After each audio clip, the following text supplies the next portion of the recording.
No More Room in Hell 2 is more than a broken game, it's barely functional. There is a large amount of game-breaking bugs that make this barely playable. And this is after the day one patch. I cannot, in good conscience, recommend this game to anyone right now. You are paying to play an alpha version of this video game. This game is in no way ready for public consumption. The developers should be ashamed of themselves, and this game should be removed from the Steam store. With all of that said, I kind of like it.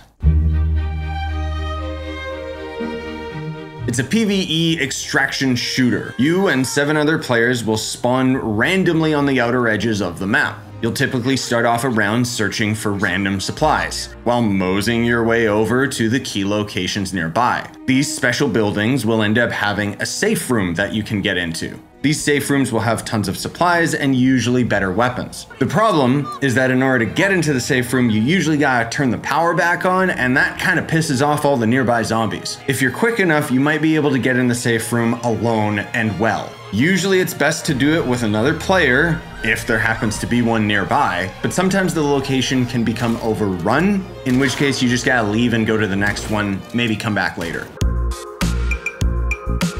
Thankfully, enemies come in very few flavors in this game. You got the normal, slow, dumb zombies that can't even jump up a car, but there's also the fast runners from 28 Days Later, and I hate them. You also have the red-eyed zombies that are covered in blood. They are freshly fed zombies that are super duper strong and can basically tank 50 shotgun shells to the face. I do appreciate how dumb they all are though. If you ever need breathing room, just climb up somewhere and the zombies can't get you. But a zombie's strength is not in its individuals, it's in the horde. And if you try to make your last stand on top of something, you're going to attract the horde. You cannot win, you can only run. Something else I wanted to mention is that the game itself pretends that there's some sort of a sneaking system. I came across an item that apparently makes my footsteps quieter or some crap, but I've tested crouching and sneaking around zombies with my lights on, my lights off, standing, running, whatever. No matter what, the zombies always know where I am. So assuming you're all geared up from a safe room or two, you can start heading towards the power plant. There's basically going to end up being these random marked locations on your map, and by completing those, you'll end up opening the gates to the reactor. The reactor itself is kind of like a big version of all those other points of interest. Like there's multiple objectives you're going to have to complete in order to get deeper and deeper into the compound. The final mission before extraction is to turn the reactor back on. And in my experience, you can do everything up to this point completely on your own. But as soon as you get to this objective, I cannot do it solo because the zombies just keep coming in and you gotta have somebody to guard your back while you keep turning the power generators on. Once the reactor starts up, you'll have about a minute to get to the extraction location. This is where you'll make your last stand, get on the Roblox helicopter, and fly out.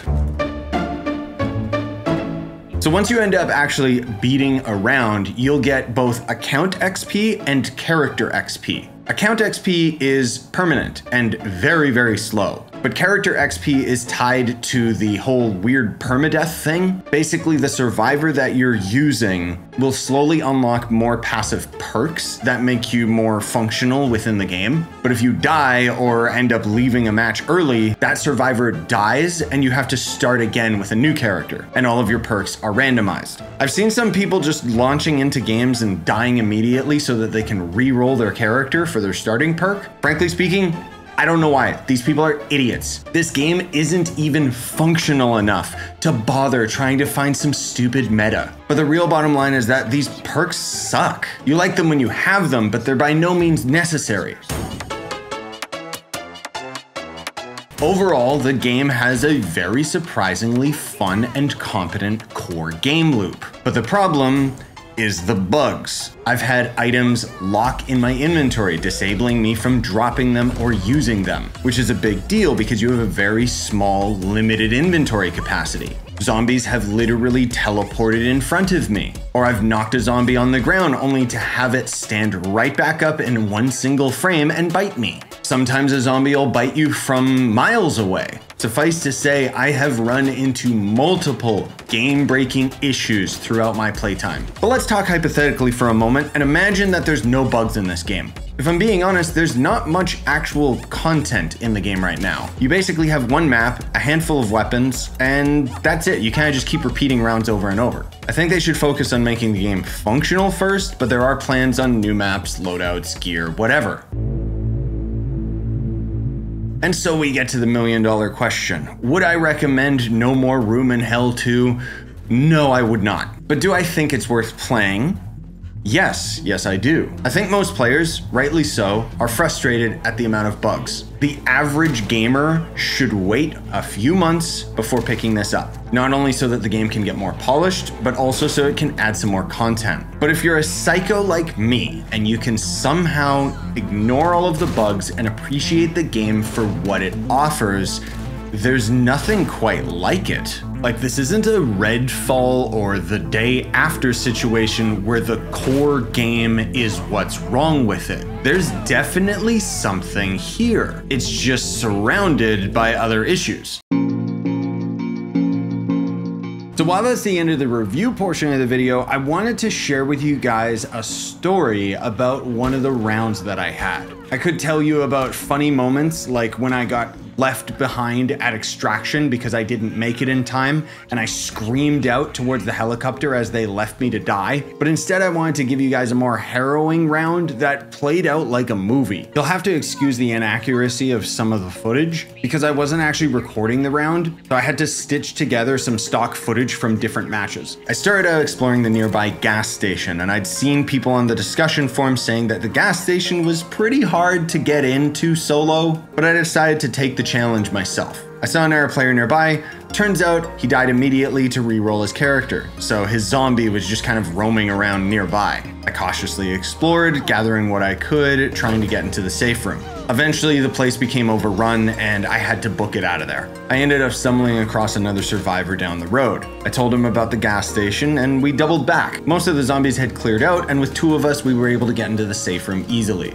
Geared up, we saw a couple other survivors to the south, so we started heading down the highway. The survivor with me must have been new to the game because I noticed he was shooting pretty much every zombie he came across. It didn't bother me, I just thought, why are you wasting ammo? So I started running ahead and I came across an ambulance to grab some healing items. I was able to use a couple healing items before my inventory bugged out and the game wouldn't let me use any more. Frustrated, I turned around and I saw that my teammate was in trouble. It turns out that that other survivor's zombie that was by the gas station was following us. And before I could even get over there, it killed the other player. That was a zombie I actively chose to ignore, and ultimately it killed someone. It might seem weird to say, especially for like a dumb video game like this, but I kind of felt like it was my fault. This game just does a good job immersing you in the world. I laughed it off, but I'm gonna be real, I started to feel the weight of traveling solo again. Eventually, I reached a cabin, which is where the other survivors were on the map. Turns out, they were both dead already. I took a moment to look at my map, and I didn't see any other survivors. To put you in my headspace right now, I thought I was the last one left. I don't know if there's a way to see who else is alive or anything, but as far as I was concerned, this was it. So I slowly made my way into the safe room because I knew I needed to stock up if I was gonna do this myself. I took my sweet time clearing out my inventory to carry as much ammo as possible. At this point, my healing items randomly started working again. Just as I was prepping, I heard gunshots. Two survivors came into the cabin. I left them a bunch of supplies. I started heading towards the reactor with more confidence now. As I slowly pushed the main objective, the other survivors came to help. We finally made it into the reactor core. I could tell the others haven't done this before. Also, my healing items stopped working again. And as an added bonus, I couldn't select my grenades. Steadily, we powered up the reactor. One survivor dies to the horde. It's just me and the other guy. We're darting back and forth, protecting each other as we power up the station. I run across the room to turn on another generator. I get downed. I'm just about to bleed out. I see a horde on top of me. Suddenly, my buddy saves me. We can't kill the zombies fast enough. It's starting to get tight in here. As I'm charging another generator, focusing on the objective, I get downed again. My health bar gets to a fraction before my character outright dies and I get a game over.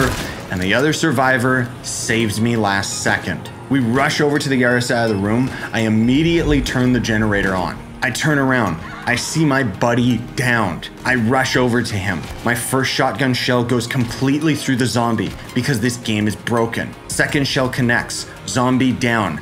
I look down, press E. The second I do, he died. My heart sank. This random player gave me hope, revived me multiple times, and I just knew there is no way I can win this. The last message they wrote in chat before being kicked out of the game: good luck, soldier. So I climb on top of one of the generators. My health is low because I still can't heal. My ammo is even lower, and I just think, this is the end. I'm just about to jump down into the horde of zombies and let them take me when suddenly the lights turn on. That was the final objective.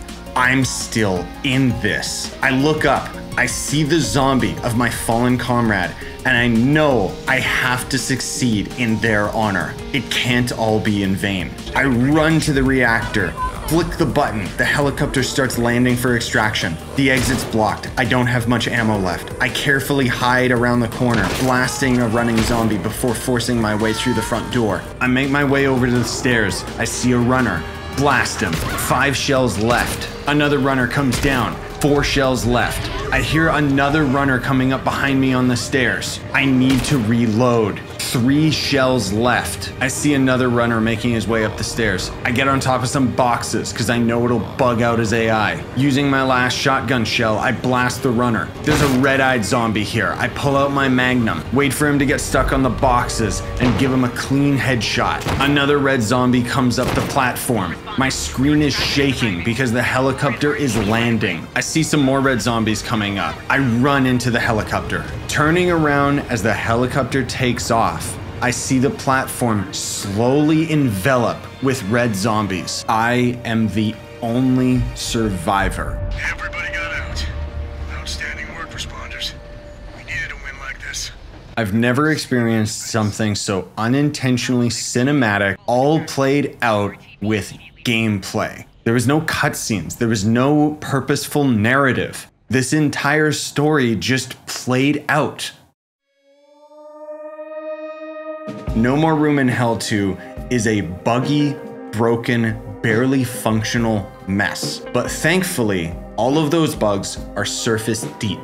The core gameplay is solid. If and only if you are a super dedicated gamer that can overlook how broken something is, this game is a gem.